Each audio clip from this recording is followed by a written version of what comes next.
November 5th, and you have the same purpose that you did, and you have the same ability to engage. Actually, one of the things that plausibly unites people across all religions, Muslims, Jews, Christians, is that we all recognize that Rabbi Shmuley is unhinged. He's just mentally, in my view, unwell. And I don't say that as an attack. I say that as just a reality, because I've never seen someone just make things up out of thin air that were never said.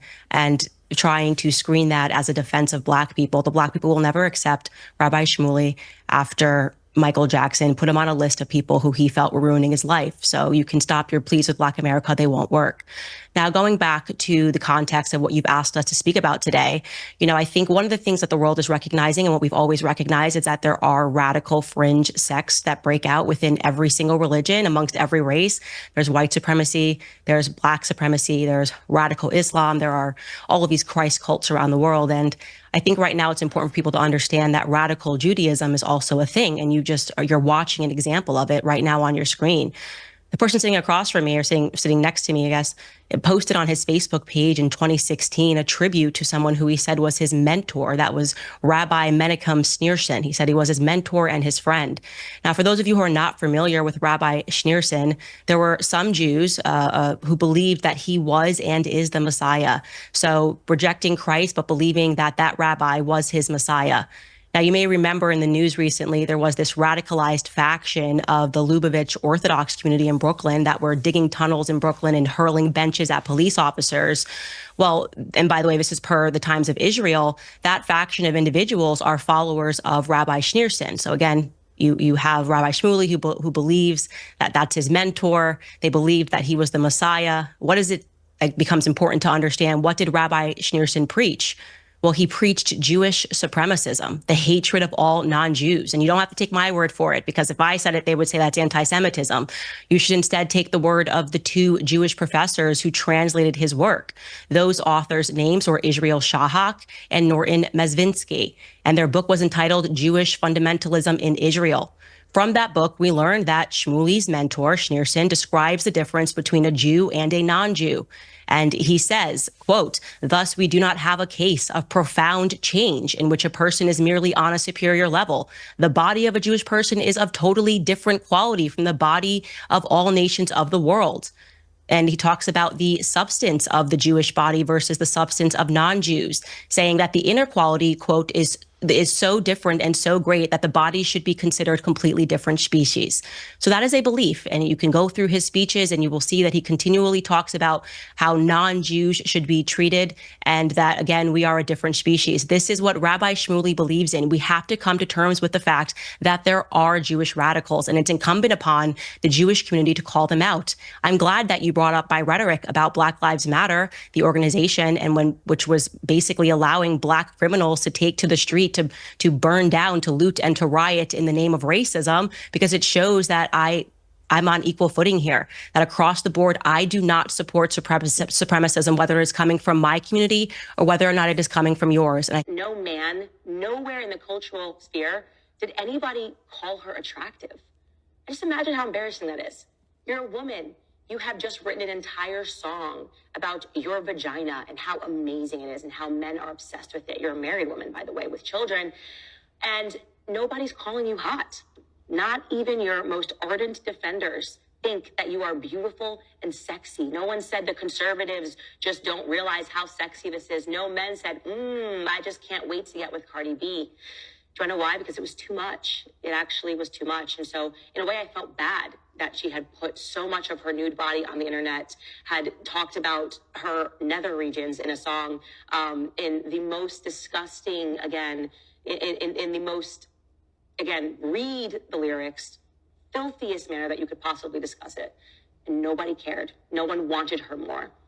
And an update now, of course, and I'm saying this honestly with sadness in my heart, is that Cardi B's husband, who had already cheated on her more and again, and they are now separated. So Candace, making your husband a sandwich, not putting your goods on the internet. And this is where her life has led her. I hope genuinely that Cardi makes different decisions in the future, because it's not funny to hear her so upset. Her voice was breaking recently, talking about the breakdown of her marriage. But of course, this is the thing in Hollywood. It seems to be a race to the bottom, and they're no longer getting the reactions that they once got because people know what they're doing. In the absence of talent, you're just trying to give us sex and controversy. What have I been under a rock? Barack Obama had a trans nanny growing up. Okay, so back in 2012, the Associated Press interviewed Evie. This is Evie, by the way, not dressed as a woman, but Evie, whatever. Let's just throw it to a clip and let you watch. 66-year-old Evie walks the streets of her Indonesian slum. She lives in a tiny room, subsisting on money she earns from washing clothes. Evie's meager existence belies a startling truth. She was once nanny to President Barack Obama. Evie says she's always been proud that the person she cared for, drove to school, and cooked for ended up being #1 in the world. The future president was just 8 years old at the time. In the late 1960s, his mother, Ann Dunham, married her second husband and moved to Indonesia. Dunham was impressed by Evie's cooking ability and offered her a job. For 2 years, Evie lived with Obama and his family in this Jakarta home, but she thinks the young Obama didn't know one fundamental truth about her. Born a man, Evie identifies as a woman. Evie says Ann Dunham might have known she was transgendered, but she never dressed as a woman in front of young Barry. And it was a time of brutal dictatorship when soldiers would beat and round up so-called banshees. Evie says soldiers once shaved off her long black hair and burned her with lit cigarettes. Even today, transgendered people have a difficult time in this largely Muslim nation of 240 million people. This representative of an influential Islamic group says transgendered people are wrong, and they deny the teachings of Islam. And so, Evie has struggled through life, saying she's never found suitable work since Obama and his family left the country in the early 1970s, but she says Obama's election gave her a reason to feel proud for the first time in a long time. Okay, so elsewhere in the AP's investigation, Evie said this. This is, again, directly from the AP article. He was so young, that's referring to Barry Soetoro, and I never let him see me wearing women's clothes, but he did see me trying on his mother's lipstick sometimes. That used to really crack him up. Then, elsewhere in the piece, they confirm that neighbors of Barry Soetoro and Dunham dispute Evie's claims and say that Evie wasn't just wearing lipstick, but did in fact leave the house wearing female clothes. Here is a photo of Evie, by the way, fully dressed up.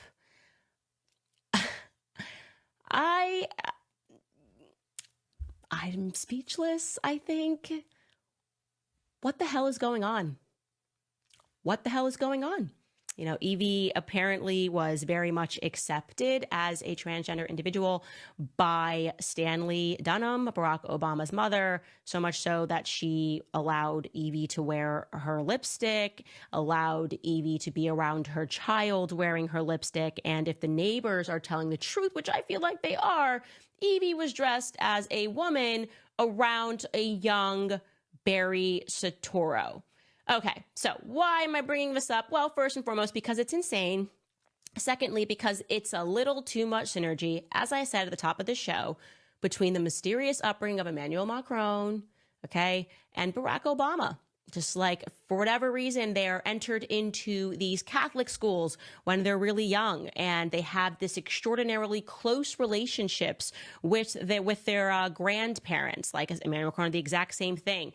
This sort of introduction to transgenderism at an incredibly young age, the entire mainstream media sort of colluding to cover their tracks.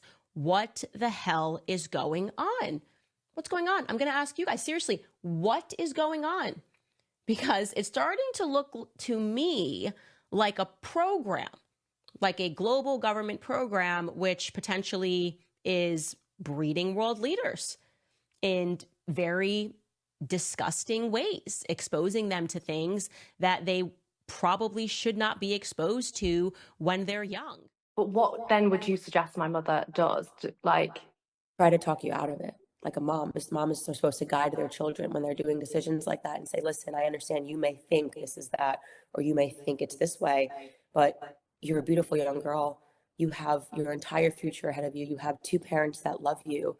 You know, you could marry a man and raise children and have a happily ever after, or you could be the girl who everyone knows, who can't have a child that goes to school without people making fun of them. I mean, imagine having a son and they say, like, you know, your mom's on the internet, I watched her get by 100 men, you know, or a daughter, you know, something which is just like, it's so precious, that relationship between a mother and their daughter, you know, like your mother should want to guide you in that way and say, like, this is the path that you could have. Like, your future could be amazing, and you're giving it up for, this is not, by the way, fame, it's infamy. You know, you're establishing yourself as someone who's going to be infamous. It's going to pass so quickly. The money's going to be in your bank account, and then there's going to be the next girl trying to one up it, and no one's going to care anymore. You're going to fade into irrelevancy, but you're never going to have a normal relationship. And that's what your mother should be telling you if she actually loves you. Do you guys understand like what I am piecing together here? It is my view today that Kamala Harris descends from a long line of wealthy slave owners who then turned into communist leaders with the explicit goal of overthrowing countries and overriding people's independent freedom under the guise of offering them more freedom, more handouts. This seems to be the picture that we are painting on both sides of her family. Her mother came from a wealthy Indian communist family, okay? Now we know, or I have a suspicion, that her father as well came from a wealthy family of slave owners. I do believe that this is his true mother, not Beryl. And I'm going to again now show you a different chart. This is just me putting together what I think the true family tree is. And obviously this is going to take a lot more investigation, but I don't know about Shamala Goplin yet. I'm still investigating her. I'm really sticking with Donald Harris yet because I haven't felt like we've answered all the questions. And the Lady Idris Allen thing opened up a huge door. But I think these are his parents. I believe Lady Idris Allen, who allegedly had no children at all, and you can see she lived a very long life. And he describes, the women who raised him lived a long life and says, oh, she died and it was very hard for me and blah, blah, blah. Okay, well, Lady Idris Allen, if I'm correct, and that is his mother, that would be a massive secret. And it would be a massive secret we're hiding because it would mean that she essentially descends from communist slave-owning royalty who intentionally divided people and moved them across into different countries and put them into powerful positions. Now, again, this is my conclusion based on what I am seeing. There is just no way. There is no way, okay? If there was a way, I would buy a lottery ticket, that all three of the relatives that they listed, Christiana Brown, Beryl, and Miss Iris, that all three we can find records of, but we find them records as workers and not the owners that they allege that they were. Unless this is a case of stolen identity, unless we are looking at something that is so diabolical and sick that they stole the identity of all of them. Because Ashley Babbitt broke into the Capitol. It's awful that anybody died. Police officers, you see the tape on camera, telling her, everyone, to stand down as she tried to enter. She was not complying. As people say, when police officers or officials tell you to do something, one should comply. And when she tried to break into the Capitol and defy the officers' commands, they did what they had to do, and she ended up dying. It's awful that it happened, but to say that she died, and I assume insinuate that it was because of some nefarious actions by the officers, I just think that that is, beyond the pale and does not actually fit a solid narrative of what actually happened. Well, it's very dizzying. I'm actually dizzy right now because your entire perspective has been pro BLM, and your entire perspective on your network has been essentially that it was totally fine for the officers that were bludgeoned, the officers that were killed, the officers all throughout New York City in the BLM riots. You even had Yale graduates. Can we keep the focus? Please let me finish.